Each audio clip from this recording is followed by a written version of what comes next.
Quand on a lancé le site live en bêta le 1er octobre 2012, je m'en souviens, j'étais avec un de mes associés en mode nuit blanche pour le mettre live. Et naïvement, on s'était dit, ouais, ça va être génial. On a tous les pros, on a nos 2000 pros qui sont prêts, vu qu'on avait fait du phoning. Et on s'est lancé, en fait, il s'est absolument rien passé, quoi. Alors, il y a 2-3 amis qui sont venus poster des demandes pour rechercher des professionnels, mais en fait, il s'est rien passé.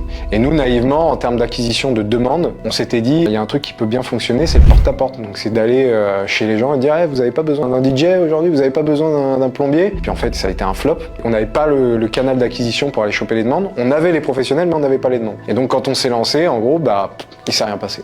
La morale de l'histoire, c'est que la distribution, en fait, est clé quand tu te lances. C'est que souvent, on a tendance à se dire que le produit est le truc principal, mais en fait, la distribution est vraiment, vraiment importante et à ne pas sous-estimer. Il y a notamment des modèles, tu vois, on parle de product market fit, mais tu as aussi le product channel fit, tu as le channel model fit, etc., etc.